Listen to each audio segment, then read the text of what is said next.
La Cafetera es un programa de radio que se financia gracias a las aportaciones de los oyentes. Si te gusta el periodismo que defiende y sientes que te acompaña, hazte mecenas y ayúdanos. Infórmate en radiocable.com/mecenas. Hola, buenos días amigos y amigas de la Resistencia. Soy Rocío Ibarra de Zaragoza y soy mecenas desde casi el principio de la existencia de La Cafetera, porque ante tanta fake news, para mí este programa es como un balón de oxígeno, ¿no? Una ventana a la que asomarse y poder ver realmente lo que está ocurriendo junto con otras personas que son realmente inquietas y que tienen el mismo objetivo que yo, que es un poco intentar saber la verdad de lo que está ocurriendo.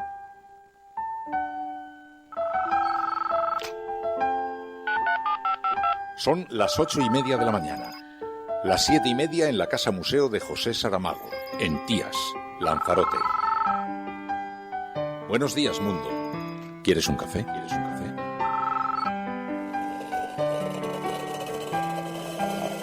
En el programa La Cafetera de Radio Cable. En una entrevista en Radio Cable. Durante 20 minutos en Radio Cable y dice todo lo que van a escuchar. Mañana en La Cafetera de Radio Cable. Radio Cable, que ha conseguido una auténtica primicia, ha entrevistado esta mañana y ha conseguido situar esa entrevista y lo que le ha dicho en los titulares de todos los digitales. La Cafetera. Dirige Fernando Berlín. Con María Navarro.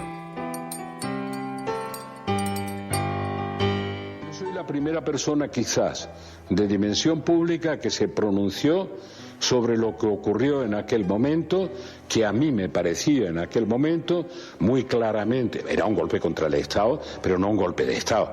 Me pareció más claramente una sedición o una incitación a la rebelión que una rebelión. Yo siempre apoyé a mis presidentes del gobierno. Eso es una condición básica, fundamental para un militante socialista. Yo apoyé en situaciones muy, muy complicadas. Yo estoy defendiendo en este momento a Sánchez. Es más, no solo lo estoy defendiendo la necesidad del diálogo.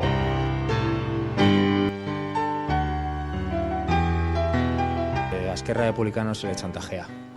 Y si el que tiene la potestad de convocar elecciones las quiere convocar, Esquerra Republicana pide día y pide hora. Pues el gobierno no ha modificado un ápice, las dos condiciones de bastante sentido común, que no hace falta ser independentista, yo creo, para estar a favor, que era que se alejaran de la deriva represiva del Estado, y una mesa de negociación con todos los partidos posibles, todos, PP y Ciudadanos también, obviamente, y los dos gobiernos. Y estamos convencidos de que tiene muchísima presión, pero ahora mismo Pedro Sánchez debería entender que con 84 diputados en solitario no puede sacar adelante este país, que necesita negociar con la gente que sacamos y que consolidamos el bloque de la moción de censura, tanto con Unidos Podemos para sacar adelante los presupuestos como con las fuerzas independentistas para concretar un proyecto de país que haga frente al proyecto de país que está vendiendo el Partido Popular, Ciudadanos y Vox. Si ahora les viéramos a aquellos importantes políticos que nos permitieron verdaderamente confirmar lo que significó la transición, ¿cómo veríamos si de pronto Fraga dijera que era un asesino Carrillo, y Carrillo le dijera que era un torturador, y Felipe le dijera que eran unos traidores? Sería imposible. Si es que ahora mismo yo creo que la enorme responsabilidad de haber perdido la educación, de haber perdido las formas, de haber perdido que lo importante en la política es escucharse, razonar, hablar, y no hacer algo, pues sí, como yo decía, que es como un guiñón.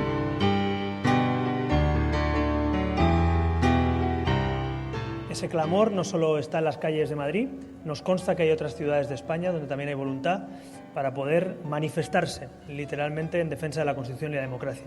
Y qué mejor lugar que Barcelona, la capital de Cataluña, para convocar este domingo una manifestación constitucionalista en defensa de la Constitución y de nuestra democracia.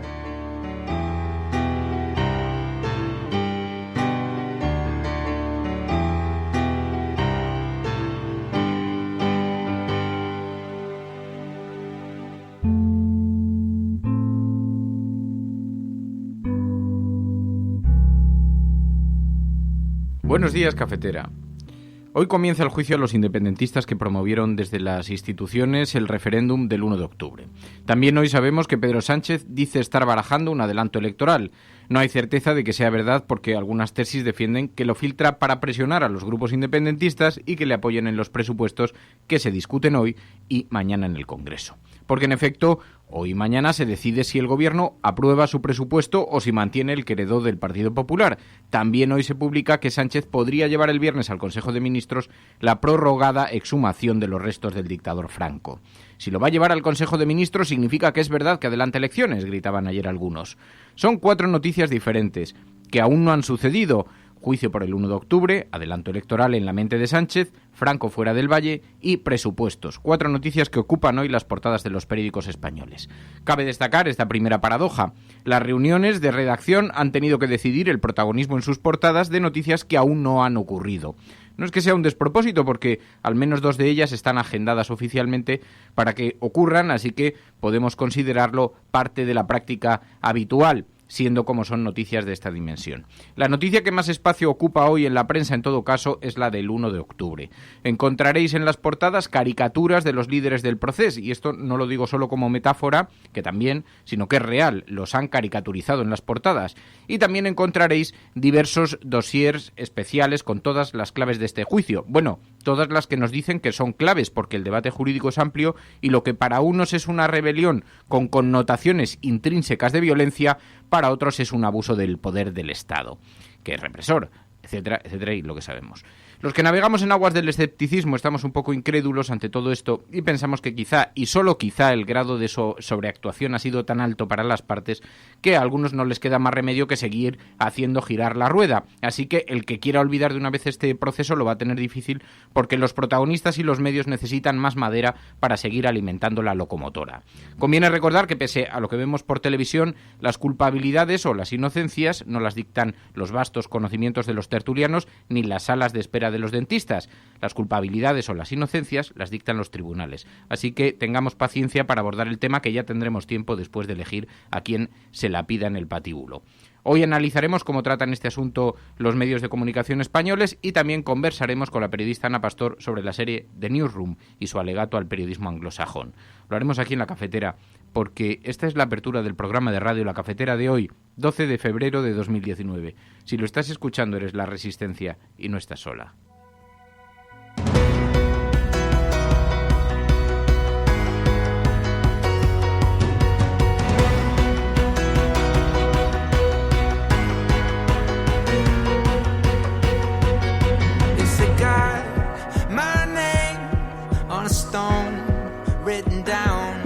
Darling, it's the same. It's where I'm living now. Yeah, we always knew that the day would come. 'Cause all we had was a spark. But one day soon. Sí, porque yo confieso bastante agotamiento ya, hastío, y todavía no han empezado las sesiones del juicio. Pero claro, es que llevamos tantos y tantos meses de la rueda girando, de sobreactuación, y no hay manera. Todos los actores políticos implicados están siendo extraordinariamente insistentes. Así que, bueno, en medio de todo este hastío, bienvenidos al refugio, bienvenidos al oasis de La Cafetera, bienvenidos al espacio donde vamos a intentar abstraernos en la medida de lo posible, sabiendo que tenemos importantes noticias. Así que vamos a hacer una cosa, vamos a dedicar estos primeros 30 minutos al análisis de la información para ver qué es lo que ha dado de sí la jornada de ayer, que como ya habéis escuchado, pues está muy relacionado con los asuntos que tenemos sobre la mesa, y después conversaremos ya con más sosiego sobre series. Hoy es martes y sabéis que los martes hacemos un paréntesis en la actualidad para hablar con calma del mundo de las series, y hoy hemos elegido, además, nos habéis dicho, ¿cómo es posible que con Ana Pastor no hayáis empezado por la serie The Newsroom? Es una serie que la vimos hace, pues ya debe hacer 3 o 4 años que se estrenó, o 4 o 5 años que se estrenó, y que además fue los deberes que le puso Fernando Berlín a María.es la primera vez que entró por el estudio, aquella joven María.es que luego... mira, la primera emisión fue en 2012. En 2012, fíjate. 7 años ya. Ya 7 años han pasado. The Newsroom es una serie, bueno, está considerada, entonces fue muy bien acogida, no solamente por los medios de comunicación, muy bien acogida por la crítica, guiones muy inteligentes y también un retrato perfecto de las esencias básicas del periodismo cuando es bien practicado.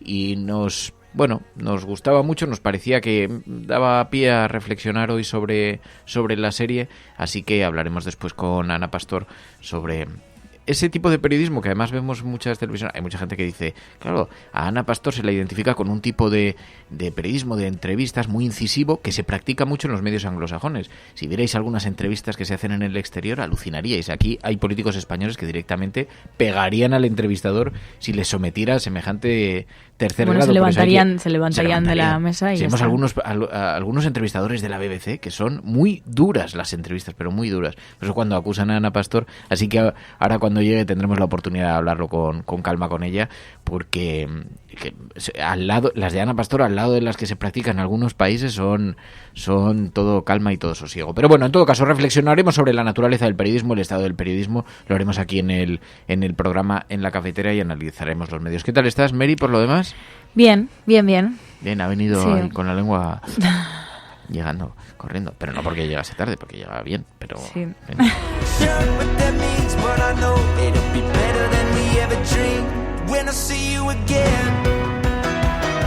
Bueno, pues muchísimas gracias a todas, bienvenidas a La Cafetera, un saludo muy especial para quienes se incorporan hoy con el hashtag #La Cafetera Supremo, #La Cafetera Supremo, con doble P, porque hoy empieza el juicio al independentismo y sobre todo porque es protagonista hoy en todas las portadas de los periódicos, así que, bueno, podremos conversar sobre este asunto. Ha habido algunos protagonistas, ya lo habéis escuchado en la apertura, que ayer todas las reacciones políticas se circunscribían a este asunto, también a los presupuestos, también a la posible exhumación de Franco y también a un hipotético adelanto electoral que no sabemos si realmente está en la mente de Pedro Sánchez, pero sí que lo ha trasladado, lo ha filtrado a través de la agencia EFE.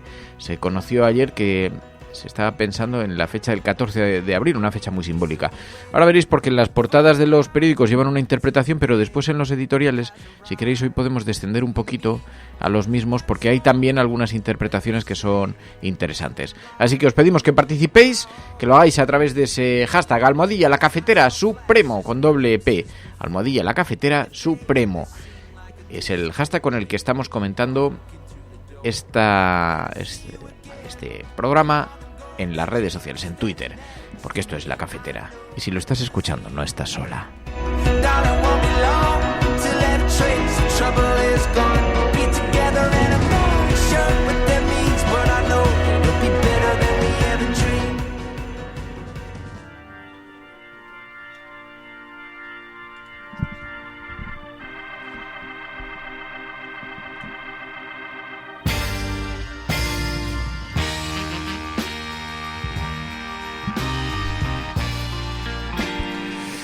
Bueno, juicio a los independentistas que promovieron la consulta del 1 de octubre.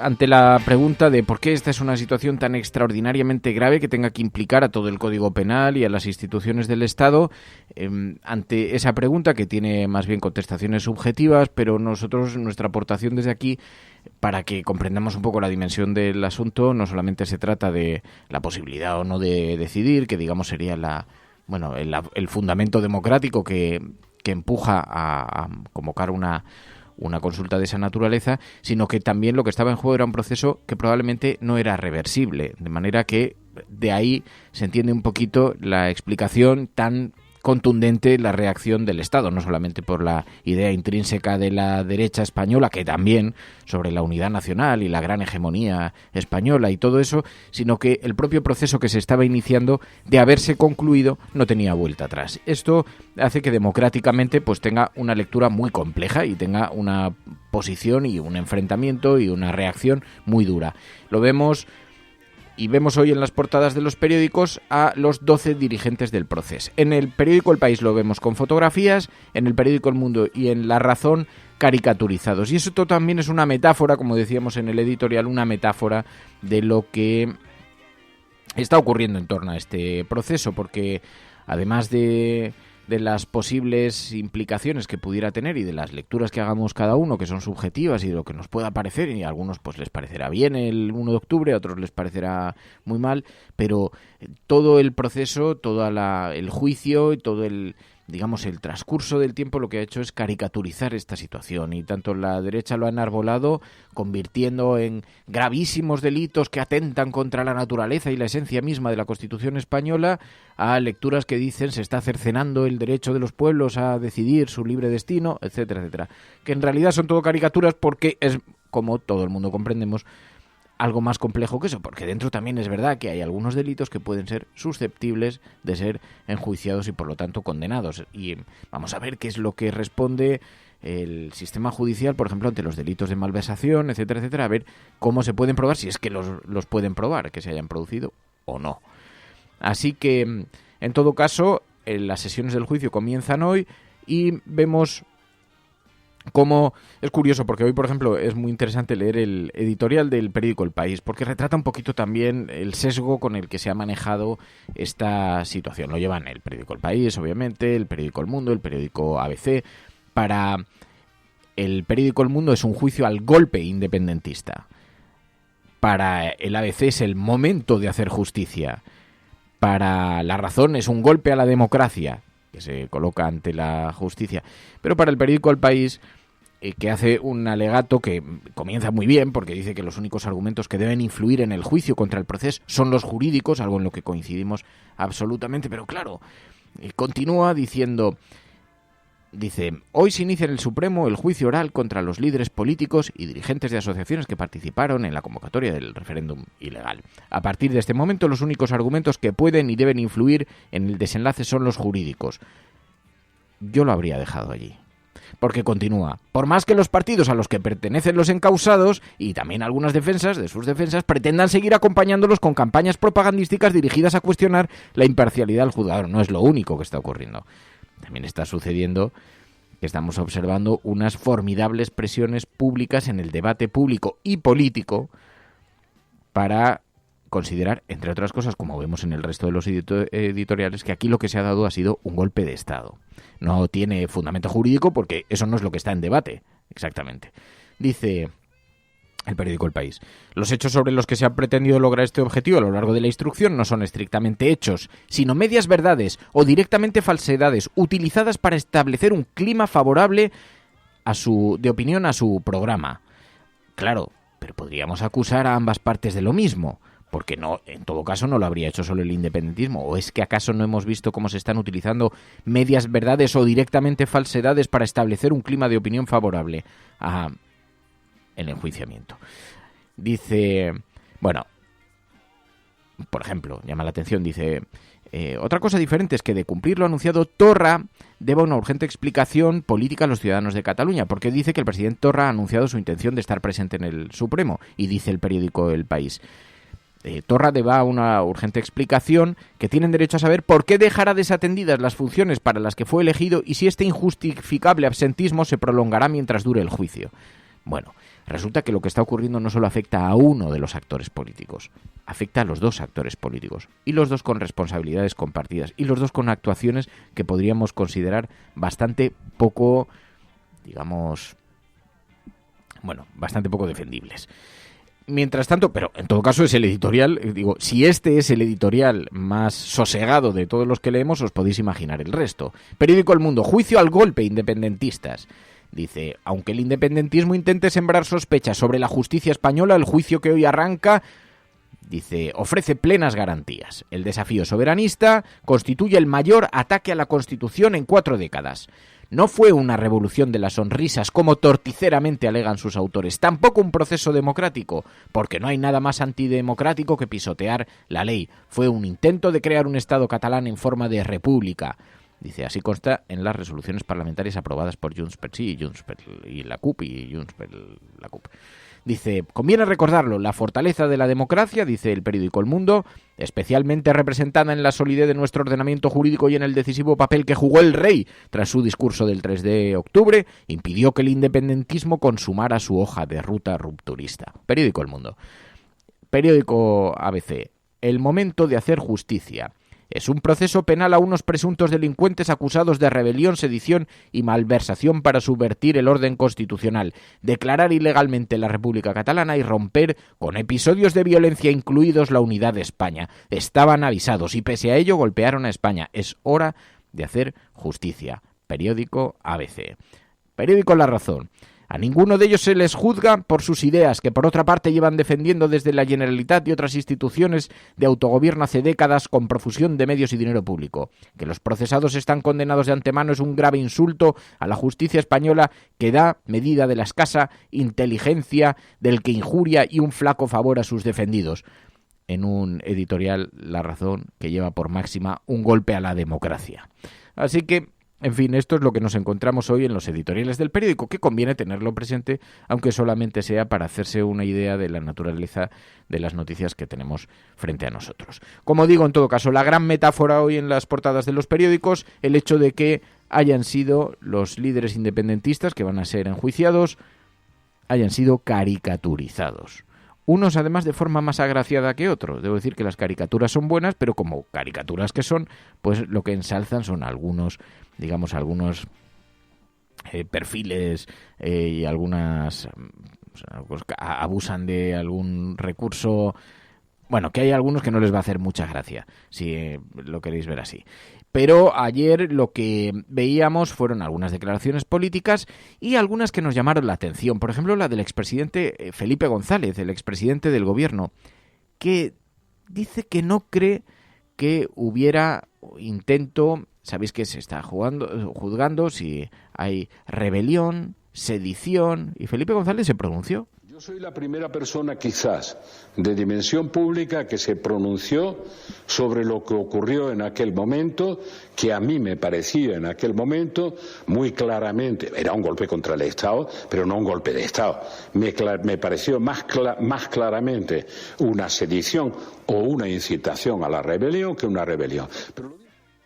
Claro, lo que vemos es cómo se hacen equilibrios retóricos, porque decir, es un golpe, no es un golpe de Estado, es un golpe al Estado, no es rebelión, es una incitación a la y estamos buscando los vericuetos permanentemente para tratar de justificar el discurso.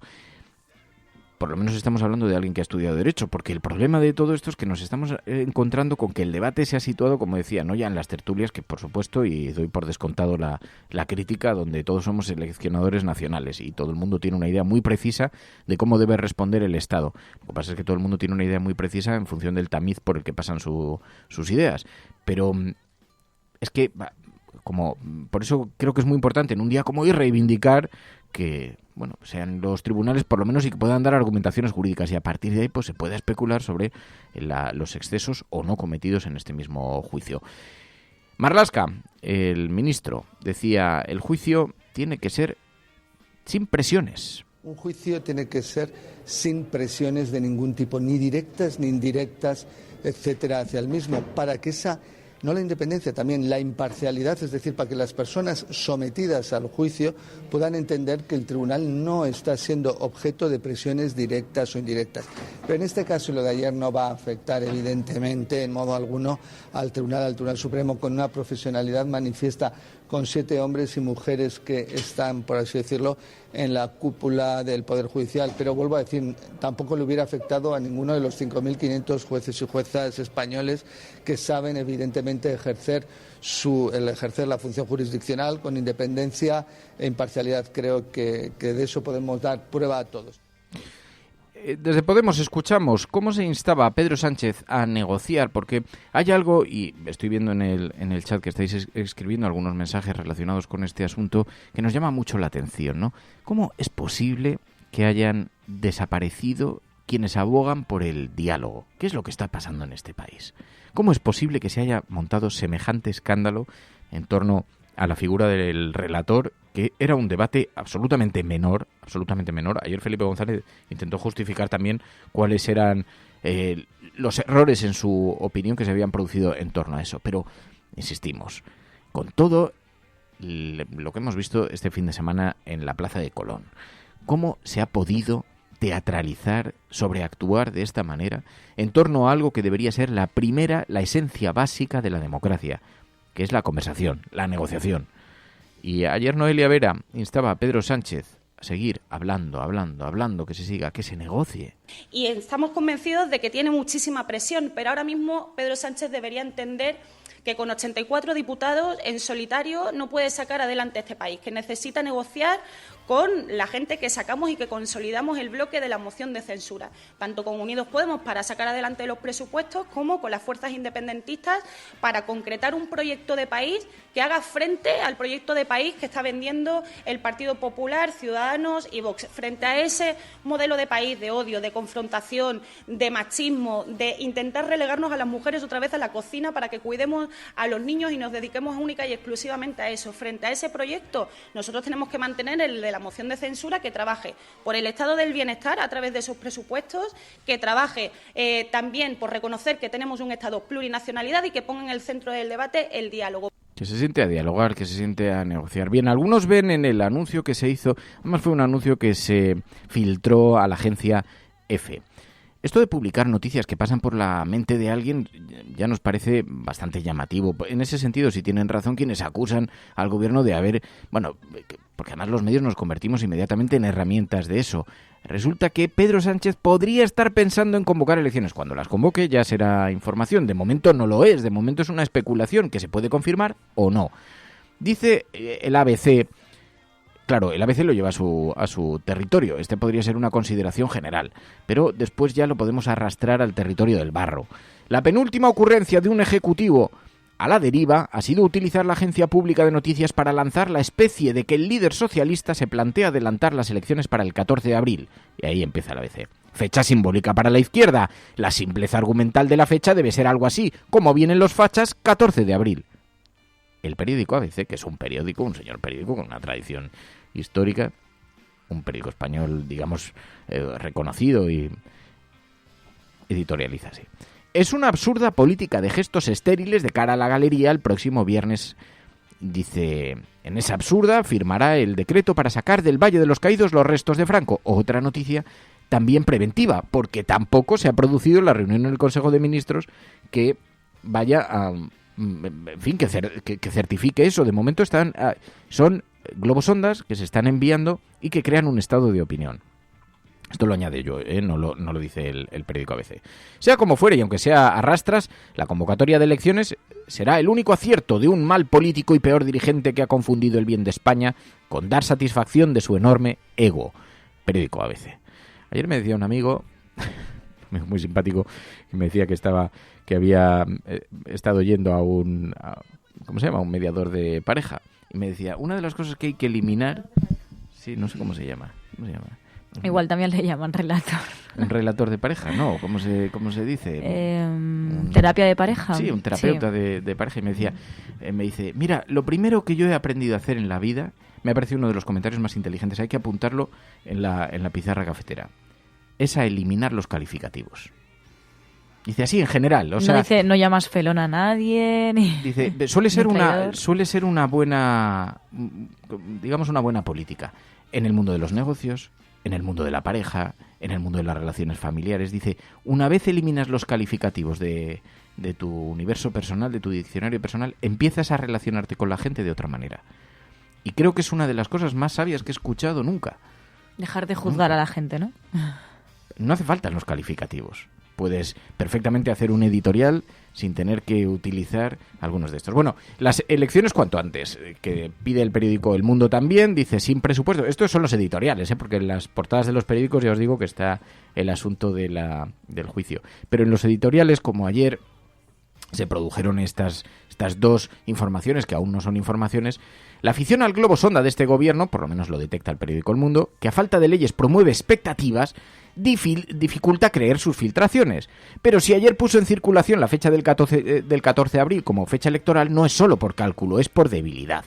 Ha saltado por los aires la indigna mayoría de censura fraguada con los autores del asalto al orden constitucional, incapaces de lealtad alguna, que hoy empieza a juzgarse. Sánchez llegó a la Moncloa gracias a Puigdemont y tendrá que adelantar elecciones porque Puigdemont y Torra, convencidos de que ni Sánchez puede negociar la autodeterminación, han decidido dejar de sostenerle. Sin presupuestos, sin capacidad asegurada para convalidar decretazos, tras el desalojo de la Junta de Andalucía y tras el clamor por las urnas en la calle, se hace evidente que la escapada de Sánchez ha llegado a su final. Periódico El Mundo.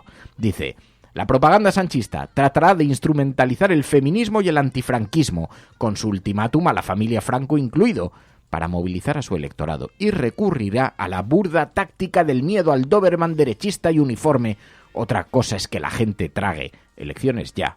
Periódico El Mundo. Y así van pasando los días, queridos amiguitos. Así que, bueno, esto en lo que se refiere a los editoriales de los periódicos. En las portadas, el Supremo enjuicia el golpe del 1 de octubre, en plena tormenta política, dice el periódico El Mundo en su portada. 12 dirigentes del Procés, secesionista ante el Supremo, el periódico El País.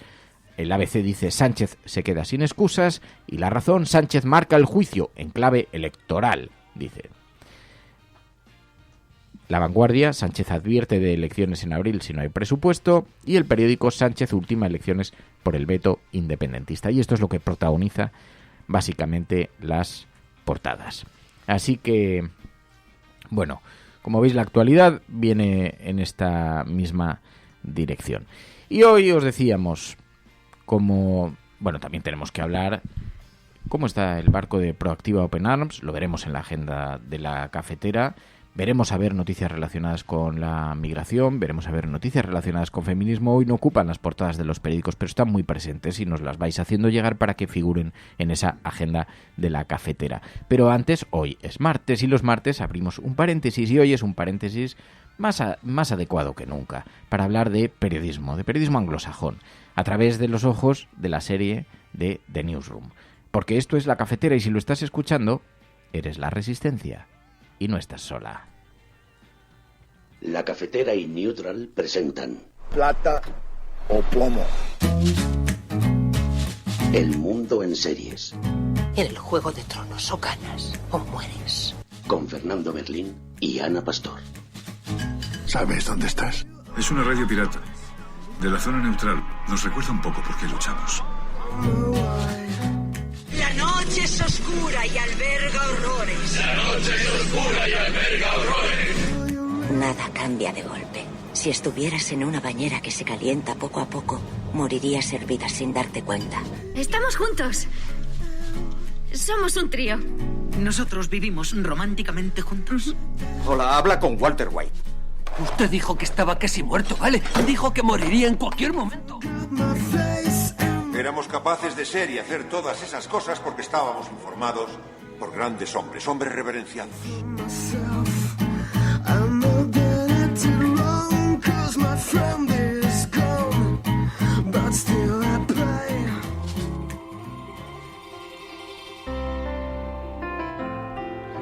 Claro, solo con escuchar la sintonía ya mucha gente identifica perfectamente cuál es el espacio de hoy que dedicamos a las series en plata o plomo, el mundo de series con Ana Pastor.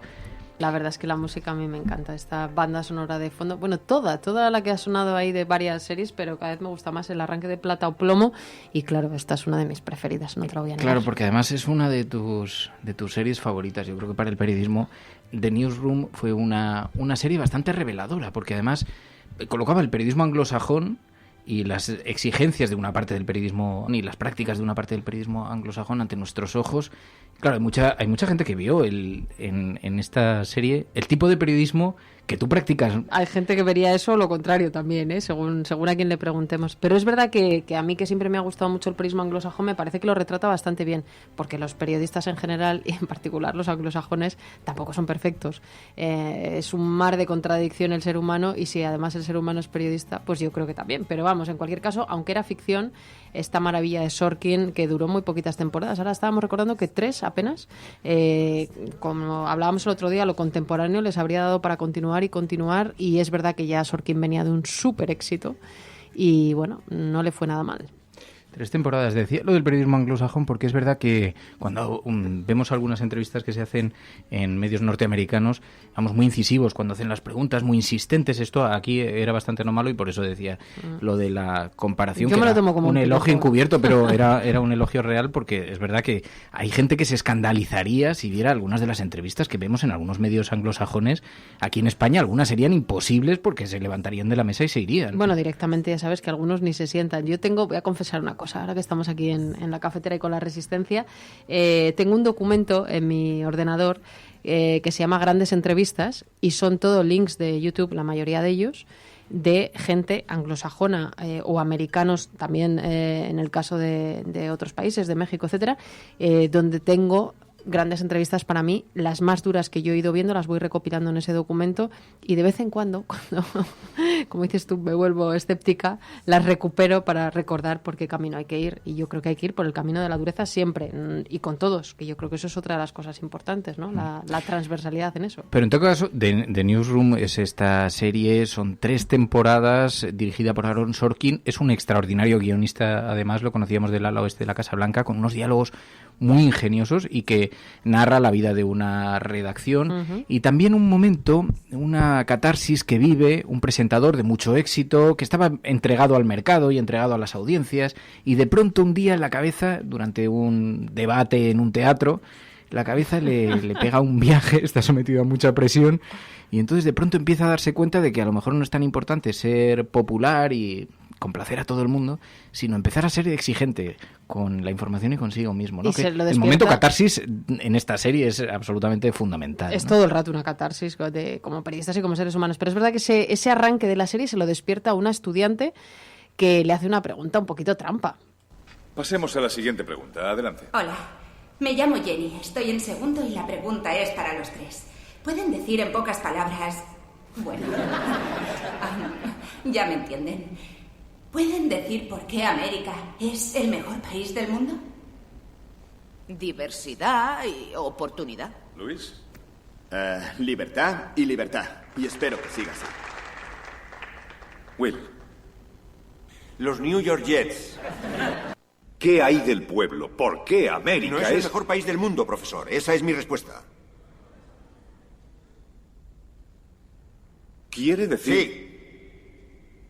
Hablemos de la... Vale, Sharon, los editores son unos pringados. Sí, hablamos de 1 centavo de nuestra nómina, pero te golpean con eso siempre que quieran. No cuestan dinero, cuestan votos, cuestan tiempo de radio y columnas de prensa. ¿Sabes por qué no gustan los liberales? Porque pierden. Si esos cabrones son tan listos, ¿cómo es que pierden siempre, joder? ¿Vas a decirles sin reírte a los estudiantes que América es tan maravillosa y cuajada de estrellas que somos los únicos en el mundo que tenemos libertad? Canadá tiene libertad, Japón tiene libertad. El Reino Unido, Francia, Italia, Alemania, España, Australia, Bélgica tienen libertad. Hay 207 estados soberanos en el mundo y 180 tienen libertad. Veamos. En cuanto a ti, pijilla, por si por casualidad entras en una cabina a votar, hay varias cosas que deberías saber, y una de ellas es que no hay una sola prueba que apoye la afirmación de que somos el mejor país del mundo. Somos el 7º en alfabetización, el 22º en ciencia, el 49º en esperanza de vida, el 178 en mortalidad infantil, el 3º en ingresos por hogar, el 4º en mano de obra y el 4º en exportaciones. Somos líderes mundiales en solo 3 categorías. Número de encarcelados per cápita, número de adultos que creen que los ángeles existen, y en gastos de defensa, ya que gastamos más que los 26 siguientes juntos. 25 de los cuales son aliados. Ahora bien, de esto no tiene la culpa una universitaria de 20 años, pero pertenece sin embargo y sin duda alguna a la peor generación que haya existido jamás. Así que cuando me preguntas por qué somos el mejor país del mundo, no sé de qué coño me estás hablando. Uno de los guionistas clave de West Wing pasa luego también a The Newsroom y lo ficha también Obama. Siempre se dijo que había como mucha connivencia entre lo que se estaba escuchando en la serie con lo que estaba pasando en el gobierno americano. Pero voy a recomendar, aprovechando que estamos viendo, repasando The Newsroom, hay un speech de Sorkin que va a la universidad en la que lo estudió y se puede ver en YouTube, y da ese discurso, ¿no?, de cierre de graduación, en el que cuenta que él durante muchos años estuvo enganchado a la cocaína. Y les dice a los chavales, cuando dejé las drogas, cuando dejé la cocaína, hice las 2 cosas más importantes de mi vida, fui padre e hice El ala oeste, que es su gran serie del principio. Después, a continuación, hizo The Newsroom, cuando pasaron los años, y la verdad es que yo siempre encuentro en él eso que tú dices. Se nota que él es muy político, aunque siempre ha dicho que no está vinculado directamente a ninguna opción, pero sí lo estuvo con la administración Obama, al menos en la campaña de la candidatura, y es muy político, y eso obviamente en la serie se ve porque plantea los dilemas de los periodistas desde los periodistas. Claro que lo éramos. Defendíamos lo que era justo. Luchábamos por razones morales, establecíamos leyes y las derogábamos por razones morales. Librábamos guerras contra la pobreza, no contra los pobres. Nos sacrificábamos, nos preocupábamos por nuestro prójimo, poníamos dinero en lugar de hablar y nunca nos jactábamos de ello. Construíamos grandes cosas, realizábamos avances tecnológicos increíbles, explorábamos el universo, curábamos enfermedades y cultivábamos los mejores artistas del mundo y también teníamos la mejor economía. Nos dirigíamos a las estrellas. Actuábamos como hombres, aspirábamos a la inteligencia, no la despreciábamos, no nos hacía sentirnos inferiores. No nos identificábamos por a quién habíamos votado en las últimas elecciones y no teníamos miedo.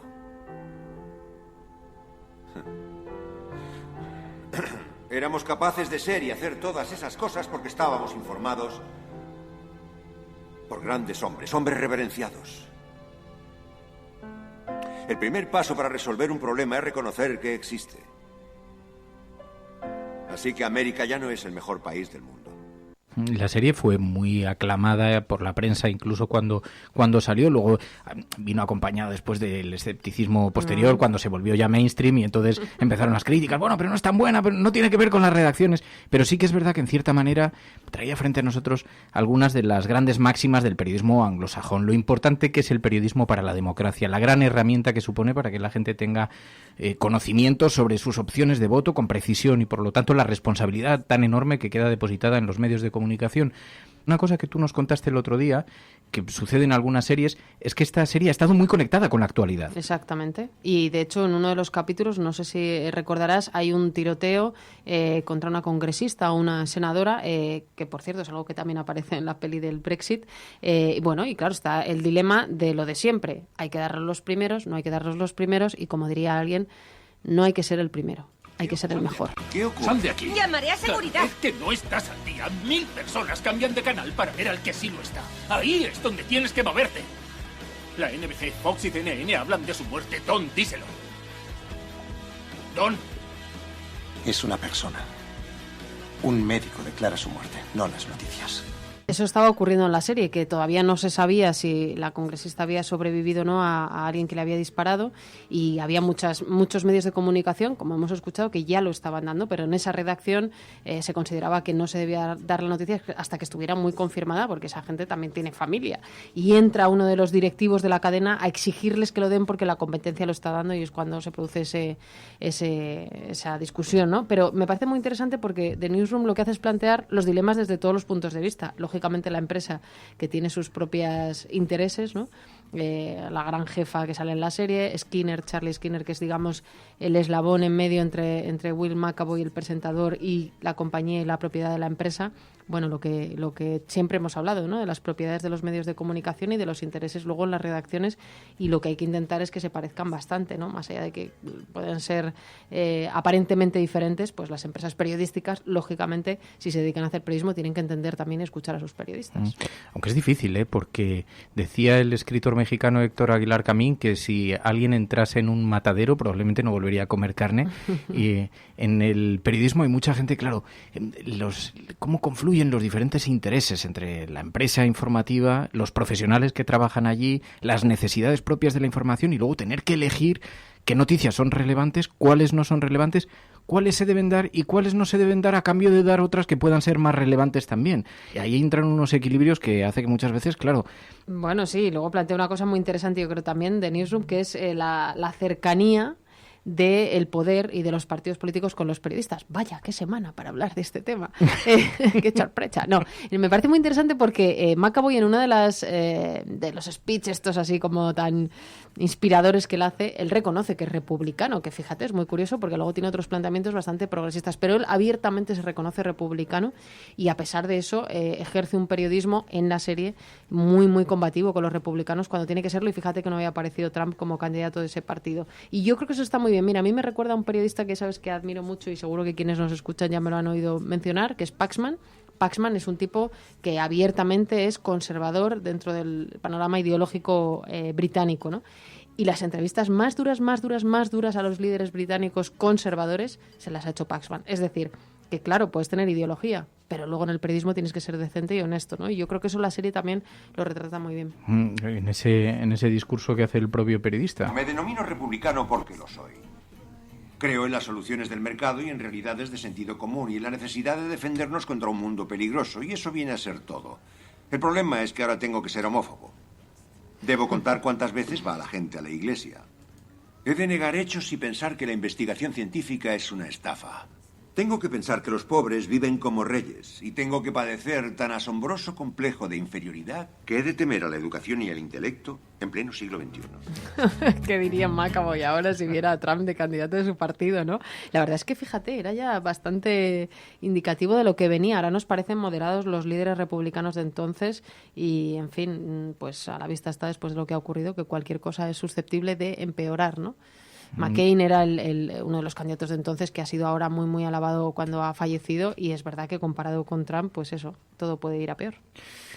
Tenemos algún momento muy interesante también en la serie. Escuchábamos antes cuando una joven estudiante le preguntaba sobre la situación del país y McAvoy respondía como con tanta agitación, y después hay un reencuentro también, ¿no? Que no sé muy bien por qué querías escuchar este fragmento. Tú dale, y ahora lo contamos. ¿Coño haces aquí? He solicitado ser becaria. ¿Por qué? Veo el programa y leo el artículo de New York Magazine. Sé que es ser el más tonto. Y quiero ser uno. Pregúntame de nuevo. Disculpe. Hazme tu pregunta idiota otra vez. ¿Por qué América es el mejor país del mundo? Por ti. Contrátala. Bueno, a ver, es que quiero tocar una parte que también aparece en la serie, que es muy de... Claro, ¿qué voy a decir yo? Pero es verdad que el periodismo es una profesión muy endogámica, como otras, pero muy endogámica. Y es verdad que retrata muy bien esa relación, exrelación, en fin, para quien no haya visto la serie, de idas y venidas que tienen McAvoy y Mackenzie. Y también retrata muy bien la forma de ser de él, que lo es con todo el mundo. Lo que pasa que su gran debilidad es la relación que tiene con ella, ¿no? Que se convierte en la productora ejecutiva de la serie y que dirige su informativo, pero él aplica o replica ese comportamiento con todos los del equipo, y también con Maggie, que también tiene una historia muy buena dentro de la serie, con Don, que es un tipo que también luego trabajará para él. En fin, que las relaciones personales de los periodistas dentro de las redacciones, hay un momento mágico que hemos vivido muchos, que es que envías un WhatsApp a un grupo y de repente te das cuenta, en el caso de la serie creo que era un email, que no era para un grupo, sino que era un mensaje personal para una persona, y de repente empiezas a oír en una reunión cómo entra ese mensaje para tanta gente que te mira, ¿no? Bueno, pues muchas veces hemos hecho la broma de que eso lo hemos sufrido, claro. La serie, decía Sorkin, no es una enmienda a la profesión, pero sí pretendía reivindicar unos valores y unos principios del periodismo que, de alguna manera, en los tiempos en los que vivimos, además, donde se han introducido tantas novedades para una profesión y una forma de recibir la información, que han puesto patas arriba completamente los conocimientos que teníamos hasta ahora, sí, por lo menos la defensa de unos principios y de ciertos valores dentro de esta profesión. Antes has hecho un amago de comentar lo ocurrido esta semana. Podemos no sé comentarlo directamente. Si tienes alguna Fíjate, en los días, interés en profundizar en esto, yo ya hice en los lo días que en los que hacer. hemos visto cómo el Washington Post se gasta una pasta en poner un anuncio durante la emisión de la Super Bowl en defensa no solo, que también lógicamente, del periodismo que ellos hacen, sino en defensa del periodismo como herramienta para que las democracias sean mejores. Claro, lógicamente era un mensaje dirigido al mundo Trump, pero en cualquier caso asumible para todos. En España se ha generado un debate sobre los 3 periodistas o los 3 tertulianos que han estado leyéndose manifiesto en la manifestación, y a mí mucha gente me lo preguntaba por redes, ¿no?, estos días, ¿no? Yo no lo habría hecho, claro que no. Pero bueno, también creo que debemos dar libertad a la gente de hacer lo que considere y luego, lógicamente, criticarlo, ¿no? Pero bueno, creo que siempre me ha parecido que esa cercanía que la serie retrata muy bien, o lejanía con el poder y con los partidos políticos, la lejanía nos ayuda y nos hace tener más credibilidad que la cercanía, ¿no? Y como dice ya Iñaki Gabilondo, que lo cuenta mejor que yo, la teoría de los erizos, se tienen que dar calor 2 erizos, se acercan pero se pinchan, si se separan no se dan calor. Pues eso es un poco la relación con los políticos, ¿no? Que siempre estás ahí en el hilo, y yo creo que es bueno distanciarnos, porque muchos de los pecados que se han cometido en nombre de esa cercanía nos han merecido la crítica de la gente y nos la hemos ganado, desde luego. Nunca critiqué a Iñaki esa metáfora, pero sabes que tiene una fisura. ¿Sí? Resulta que los erizos tienen no es propia, creo que no recuerdo ahora de quién era, sí, pero no, pero resulta que los erizos tienen la barriguita pelada. Así que si están muy muy muy muy cerca, barriga con barriga, no se pinchan.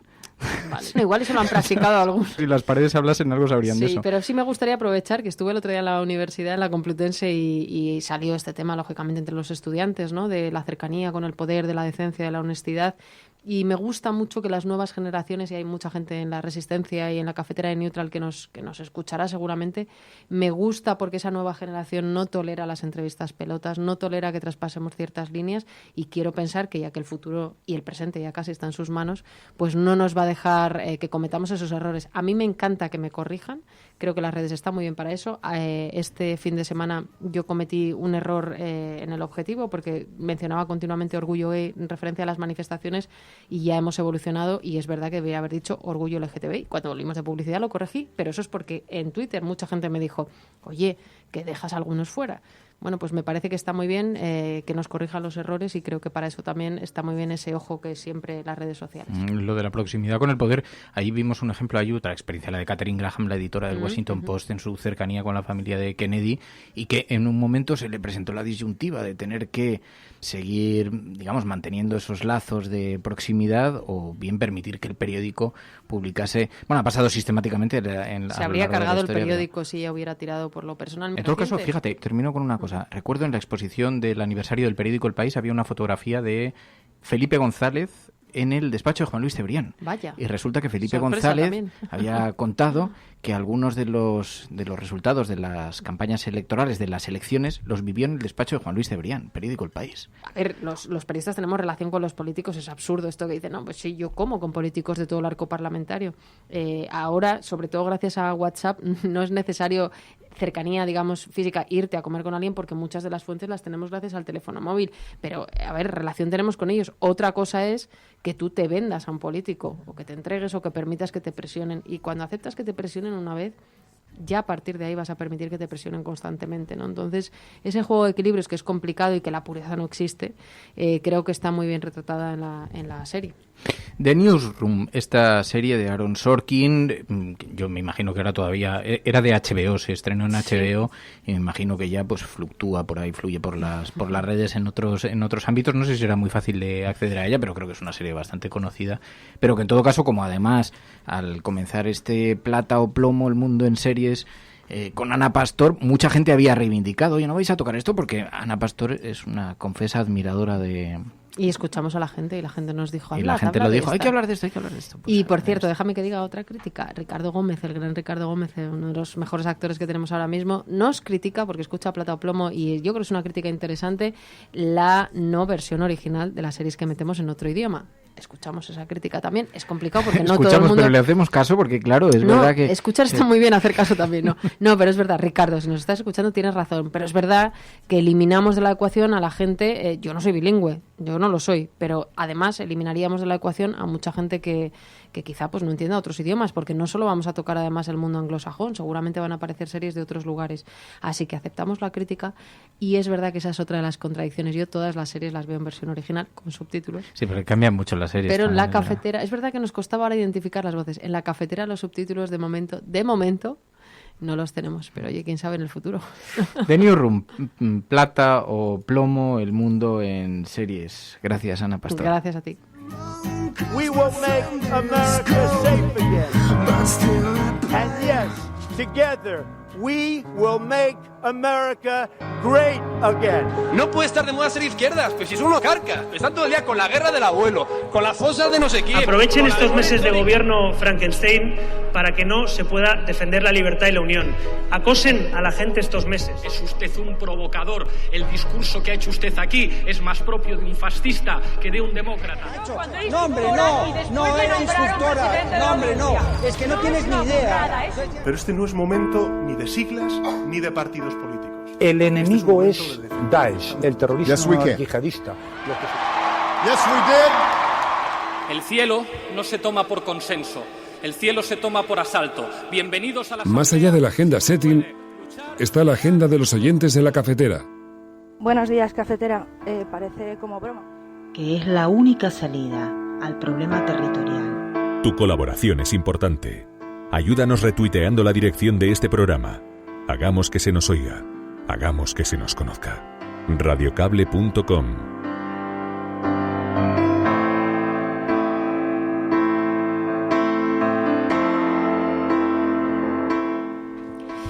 Que digo que acabo de tuitear la foto de la que hablábamos con Ana Pastor, la foto de Felipe González siguiendo las elecciones junto a Polanco en la redacción del periódico El País. Bueno, estamos hablando de la proximidad de la política en los medios de comunicación y en las elecciones de 1977 la acabo de poner en Twitter para el que quiera verla.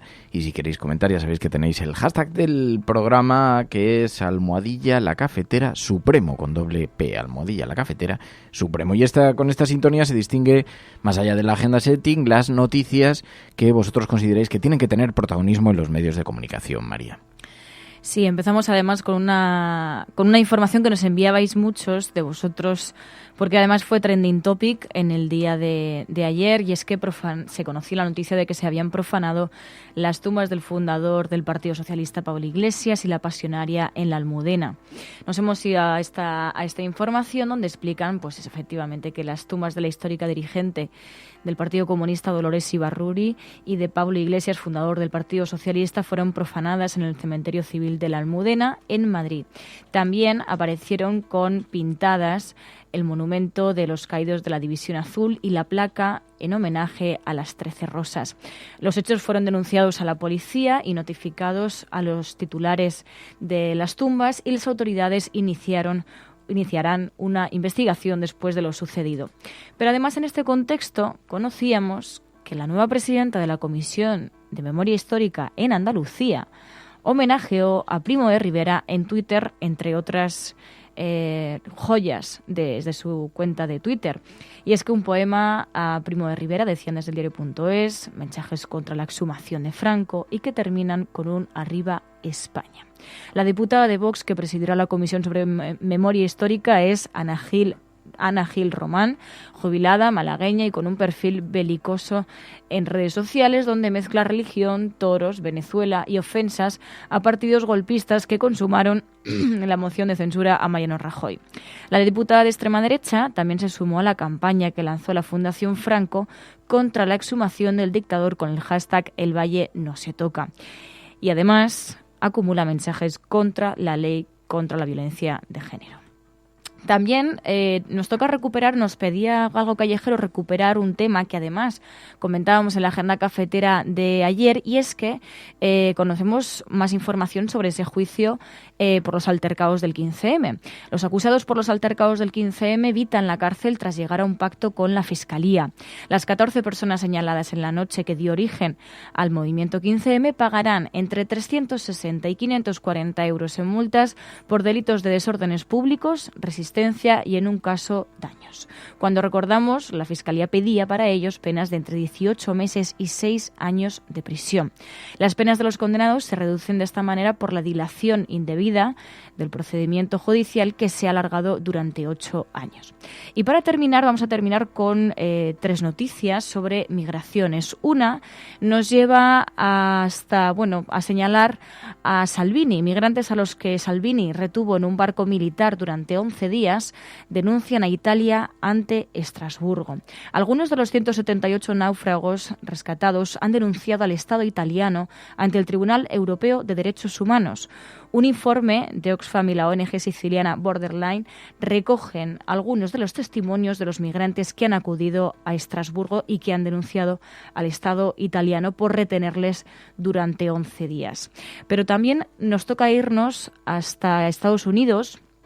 Y es que madres separadas de sus hijos en la frontera denuncian maltrato del gobierno de Trump. Nos hemos ido a esta información que nos enviabais varias de vosotras de la agencia EFE, y explicaban ahí que un grupo de madres efectivamente que fueron separadas de sus hijos en la frontera entre Estados Unidos y México el año pasado denunciaron este lunes el maltrato del gobierno de Trump y el trauma que sufren a raíz de la aplicación de la política de tolerancia cero en la frontera. Leticia, una madre de 25 años que fue separada de su hija de 5 años más de 4 meses, decía en rueda de prensa que mientras estuvieron separadas fue una tortura.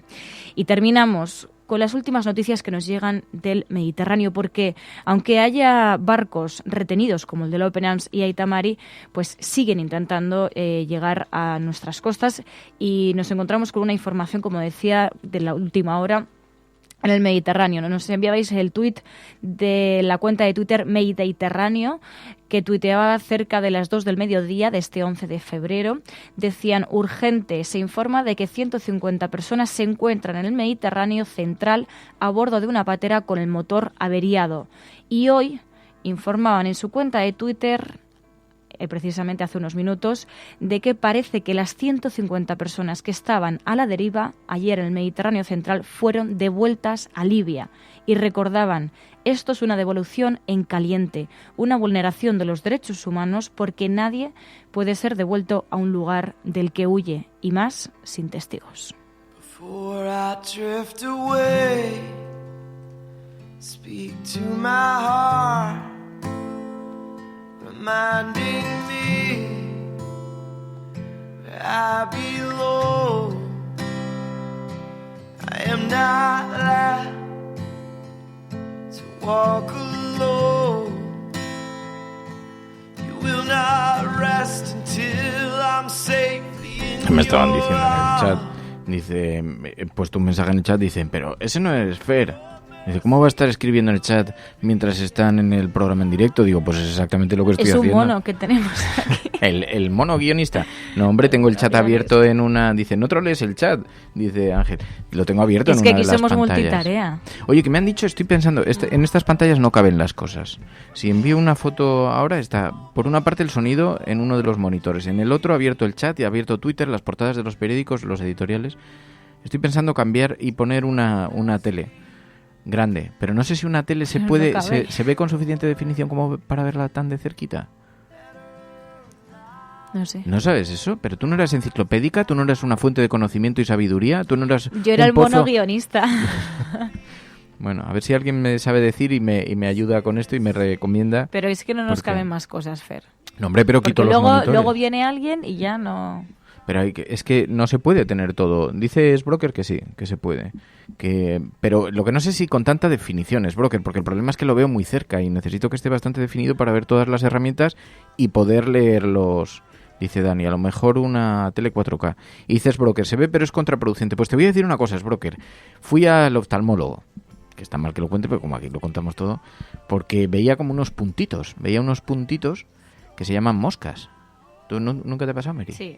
Ah, bueno. Sí, me ha pasado. Pues me preocupé porque un día estaba en la cama tumbado y además me pasa a primera hora de la mañana cuando entra el sol por la ventana y ya estoy tumbado en la cama. Y entonces pedí hora en el especialista y fui al oftalmólogo. 4 meses me dieron una cosa así. Y ya dije, llego sin ojos, pero bueno, ya, o sea, ya no veo moscas, ya simplemente no veo al ser humano. Con pero moscones. Igual es una metáfora, lo veo desenfocado todo esto. Pero no, entonces el caso es que me hizo pruebas y estaba todo muy bien, me dilató la pupila de forma muy grandilocuente y tengo una foto del pupilazo. Es increíble una pupila dilatada. Total, que ya digo, bueno, pues ya que estoy aquí, que estoy bien, me dijo que estaba sano. Eso? ¿A quién? Ainhoa Goñi tiene una pupila dilatada constantemente y la otra no. O sea, tiene una más grande que la otra. ¿Las pupilas? Las pupilas son lo sí, negro, ¿no? Pero ¿estamos seguros? Sí. Mi amigo Ángel tiene pero ve bien, pero... Mi amigo Ángel tiene un ojo de cada color. ¿Conoces a alguien con un ojo de cada color? No, he visto uno perros azul con un ojo de cada color, pero ya, gente pero es un ser humano. O sea, y Ángel, lo siento, no es como no estaba guionizado, pues ha sido improvisado la agresión. Pero, no, más allá de las comparaciones y de los paralelismos de mi amigo Ángel con los perros, resulta que le pregunté a la oftalmóloga, que por eso os lo quería contar, ¿no? Le pregunté a la oftalmóloga si era cierto esto de que los televisores dañan la vista. No sé en el caso de los televisores antiguos de tubo que proyectaban tanta luz, no lo sé. Pero yo le dije, oye, mira, ya que estoy aquí, perdóname la pregunta, es que estoy pensando sustituir uno de los monitores del estudio. Perdona que te cuente mi vida, pero dado que ya solo me escuchan los médicos, porque por prescripción o obligación del Ministerio de Sanidad. Y entonces quiero poner una tele, digo, esto es malo para la vista porque lo voy a tener a un palmo. Y me dijo, no hay ninguna evidencia científica de que sea malo para la vista. Oye, no lo estoy diciendo yo. Juro y pongo la mano. A lo mejor ahora empiezan a llamar todos los oftalmólogos de la Tierra. Mira, dice Rubén que es la luz azul lo que daña la vista. Bueno, que a lo mejor ahora me empezáis a enviar estudios científicos, no hace falta, me creo vuestra palabra. Si me decís, no, pues sí que hay evidencias. Pero ella me dijo, además me miró muy seria y luego le dije, oye, ya que estoy aquí, ¿me puedes graduar la vista? No, yo no gradúo. Y dije, bueno, pues nada, me voy, gracias. Así que entiendo que si hubiera querido ser desagradable conmigo, hombre, a lo mejor quería dejarme ciego. Igual era vendedora de televisores y no te lo dijo. Sí, o me prefería con bastón. Me había visto en alguna tertulia y decía, pasa, desfilando a la manifestación de Vox. No, fue muy amable y además me dijo muy claramente esto, una médico de la sanidad pública, una oftalmóloga. Me dijo que no había evidencia científica de que dañase la vista. Evidencia científica que habrá probablemente que esto es como lo de muchas dormir con especulaciones. plantas, ¿no? Depende de las plantas. Las plantas que cultiva tu padre son de un tamaño... Cabe el Windsor. O sea, si el día que se quemó el Windsor... Yo no digo nada, pero estas hojas están creciendo hasta el techo ya. Por eso. Es que si duermes... Mira, en las plantas que cultiva tu padre no es que puedas dormir, es que puedes dormir sobre ellas. Sí. O sea, las hojas tienen el tamaño de camas. Sí. Son más grandes que nuestras cabezas. ¿Nunca cultivado nenúfares, tu padre? Serían como los de Tarzán. Ya. Cuando era pequeño vi nenúfares en una peli de Tarzán que se subía a Tarzán. Claro, pero necesitarías un lago. De barca. Necesitaría un lago. Eso es verdad. Aquí no se puede poner en la bañera. No. Pero, bueno, el caso es que en la sobremesa cafetera, ya sabéis que hacemos las tazas, las acumulamos a un lado, pasamos los periódicos y nos quedamos un rato charlando. Nos han reprochado, además he visto en el chat que nos han reprochado que ayer cortamos muy pronto. Digo, pues no sé. Que Rosy de Palma tiene un ojo de cada color. Mira, una gran estrella. Me hacía mucha gracia, porque le preguntaron una vez, una entrevista bastante mal encarada, y le preguntaron que qué le parecía, cómo conseguía... Decía, bueno, porque tú muy agraciada no eres. Algo así le soltaron, te lo juro. ¿En serio? Sí, no recuerdo exactamente el giro que utilizaron, pero venía a decir esto. Entonces ella dijo... la verdad, es muy inteligente Rosy de Palma, es una persona brillantísima. Y le soltó un corte así del estilo de... No sabía que se juzgaba la actuación por las tal, pero decía, paradójicamente me ha dado mucho trabajo tener esta cara, porque siempre me ha segmentado mucho en un montón de papeles y tal, no sé qué. Pero me llamó es que yo lo que no entiendo es que todas las actrices y actores tengan que tener la misma cara. Bueno, que tengan que ser todos... Y la misma muy expresión. Perfectos y muy tal, ¿no? No sé, pero... Mira, en la radio no pasa eso. No, en la radio pasan cosas muy misteriosas. Había un tertuliano, Está mal que cuente estas cosas, luego me voy a buscar problemas, pero yo lo mejor que descubrí de la radio fue cuando en Hora 25, un verano, la verdad es que fue por razones médicas, no fue algo que yo eligiese muy agradable, pero me permitieron hacer el programa desde casa. Salí de Madrid y me permitían hacer el programa por las noches desde casa. Entonces me dieron un equipito y lo monté dentro de un armario. Y entonces descubrí lo maravillosa que es la radio, porque puedes trabajar a distancia pensando que estás al lado. Y esto fue una experiencia increíble. La verdad, yo me subía al armario por la noche, me encerraba en mi armarito y ahí conectaba. Eso da un poco de miedo. Pero sí, bueno, es lo contrario de salir del armario. Entraba en el armario todas las noches. Y el caso es que había un conocido, y yo esto lo conté un día en el programa allí, digo, yo ya desde que he descubierto que se puede entrar desde casa no me volvéis a ver el pelo por aquí. Desde que he descubierto que se puede entrar luego en el armario. Luego me despidieron. No tuvo que ver con eso, fue tiempo después. Y entonces, claro, luego ya me empecé a fijar que los que entraban desde su casa a veces escuchan sospechosos ruidos. Había un muy conocido tertuliano al que se le escuchaban los hielos del vaso, porque estaba ahí con un whisky, luego decía, ¿En serio? Claro, sí.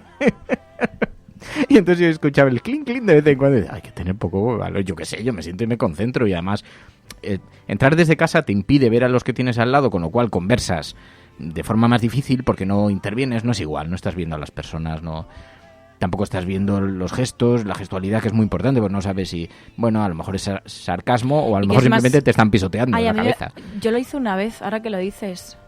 Está muy bien. Sí, lo hice una vez, pero es verdad que es más complicado debatir, porque es más fácil perderte ciertas cosas, ¿no? Es como que la comprensión, si ves a la persona, es mucho más fácil, pero si solo la escuchas y además quieres meterte en el debate, pues puede que necesitas más atención. Mira, preguntan aquí, ¿pero quién sabe si era agua con hielo o vodka? Te lo digo yo. Te lo digo yo. Porque ves claro, algunos comentarios solo se explican, a no ser que el agua tenga efectos psicotrópicos. Pero además de que no ves a la persona y no tal, pero también es verdad que a cambio participar a distancia te permite, por ejemplo, tener los ordenadores abiertos, documentación, centrar mucho mejor el debate, estar mucho más concentrado si estás concentrado, así que todo tiene pros y contras, ¿no? Dice Mamen que si felicitamos a su hija, que le hará muchísima ilusión. Pero si es su cumpleaños, pues felicidades, hija de Mamen Páez. Hija de Mamen Páez. La hija de Mamen Páez es la hija de la cafetera. Es la hija de todos nosotros. Así que muchas felicidades, que pases un gran día. ¿Cuántos cumple, Mamen? Danos unas coordenadas de este asunto. Dice, no hay más galletas de jengibre, no ha quedado ni una. La verdad es que estaban muy ricas las galletas de jengibre, Mamen. Tienen un regustillo así picantillo. Ahora nos toca probar el café. Sí, no, todavía nadie lo ha abierto, no, está intacto, está impoluto. Pues ese era un regalo de los dos, ese no lo podías abrir. Todavía algo de café, sí, ahí en el armario. Sí, estaba muy...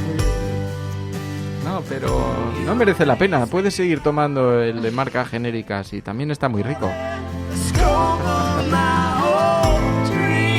Que nos envió Mamen Páez galletas de jengibre y café. Deberíamos abrir el buzón de todas formas de la cafetera para recibir café, ya que no nos enviáis... Tenemos que ir a recoger el correo. Bueno, perdona, fui hace...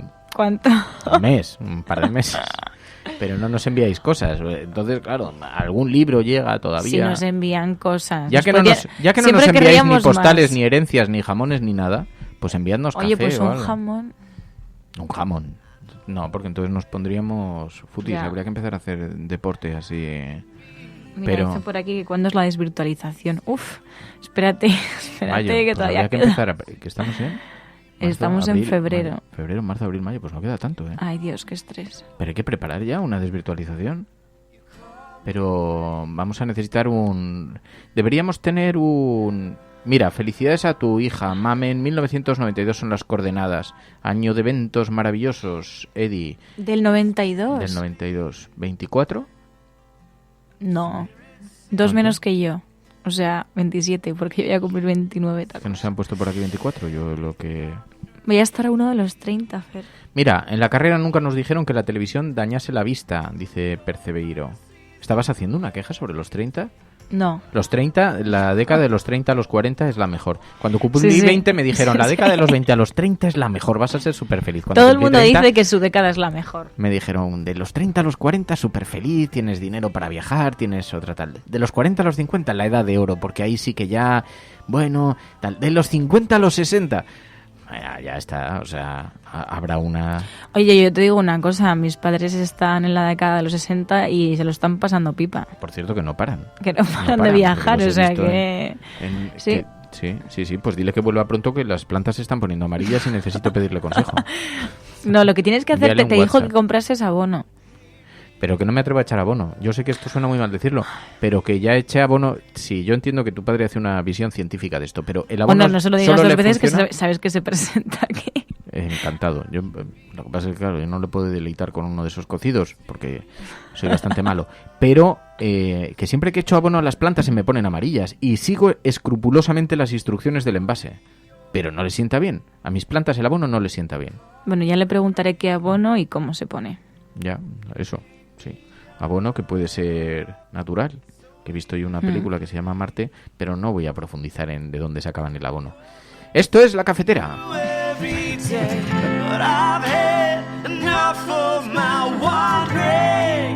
1992, qué gran año fue para España, cuando nos creíamos importantes y hacíamos Sevilla. Has dicho España, qué bonito estaba Sevilla, qué bonito, y Barcelona, y qué me dices ahí...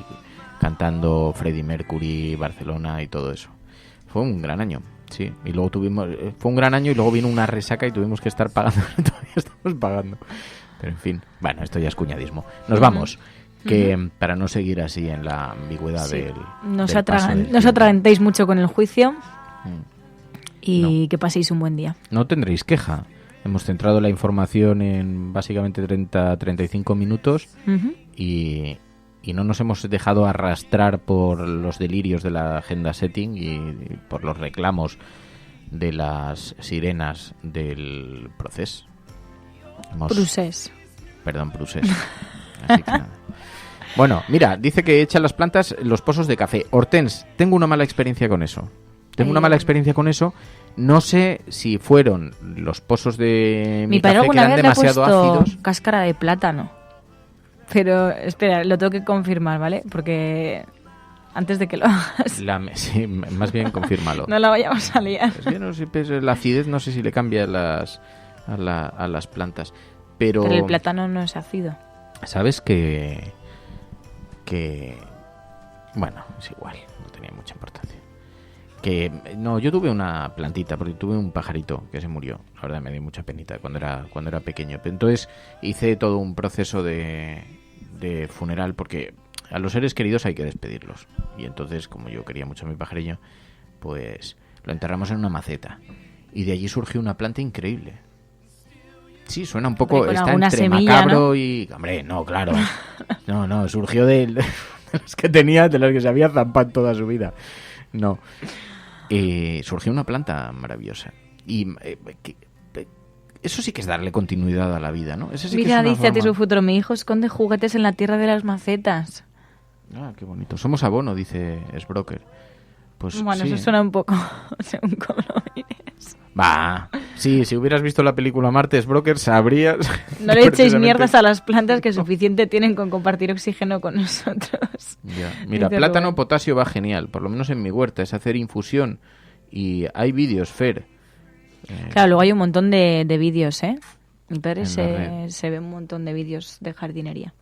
Ya, pero mira, si... Ah, mira, nos cuenta, es verdad, Cayetano, dice, hay una funeraria que te hace una urna convertida en semillas de árbol.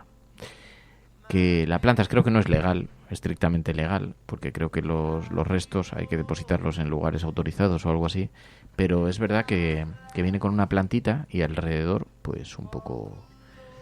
Y ahí puede crecer un árbol. Hombre, me parece precioso, hasta que llega el listo del hacha. Hasta que llega el listo de la sierra mecánica. Claro, luego yo veía, por ejemplo, en todos estos... La verdad es que esto está derivando ya. En fin, nos vamos. Sí. Venga. No, bueno, va. No sé, no me pongas esa cara. No, ¿qué ibas a decir? No, que yo recuerdo cuando estuve en Chile, que estuve sentado con unos mapuches, que son unas tribus, unas etnias que hay en Chile que están muy enfrentados al gobierno por las grandes eléctricas. Entonces, allí depende de con quién hables del gobierno, sobre todo los conservadores del gobierno, los califican hasta de terroristas porque tienen encuentros muy frecuentes en medio de la selva y muchas veces terminan en conflictos casi bélicos, ¿no? Armados allí con actos de violencia muy serios. Porque se resisten a que sus tierras sean usurpadas. Llámalos raros, llámalos extraños. Entonces, cuando se planificaron varias represas gigantescas que tapaban sus tierras, coincidió con un viaje que yo tuve a Chile y entonces, bueno, pues pedí a un amigo que me pusiera en contacto con algunos mapuches para escuchar de qué iba el asunto. Y entonces uno de los mapuches me dijo, es que dice, es muy difícil, digo, bueno, pero el Estado está ofreciendo además viviendas para la mente, otros terrenos, otros tal, y dice, es que no es una cuestión de irte a vivir a otra casa, es que aquí están nuestros familiares enterrados, desde hace generaciones. Dice, no es que se trate de un bosque santo, que también, sino que tú realmente no solamente estás usurpando la historia de un pueblo entero, ¿no? Cuando vas a inundarlo va a hacer que desaparezca, pero también su cementerio, también sus familiares, sus antecesores, Y la verdad me impactó mucho porque decía, claro, eso es una cosa que ¿en qué capítulo de la tabla de Excel del consultor le incluyes eso? ¿Cómo figura eso en la tabla de Excel? ¿Cómo le explicas? Bueno, a lo mejor si le dices, es que a lo mejor es tu hija que nació y que no pudo crecer la que está enterrada ahí. A lo mejor así lo entiendo un poquito mejor. Pero qué difícil es el ser humano, ¿verdad? En fin, nos vamos. Que los mapuches, dice Pombo de Mapuche, dice Pipistrelo. De verdad, bueno, que nos vamos. Mañana más. Mañana es miércoles. Hablaremos de ciencia con Ainhoa Goñi y veremos a ver qué ha dado de sí esta primera Le puedes jornada. preguntar por las pupilas. Sí.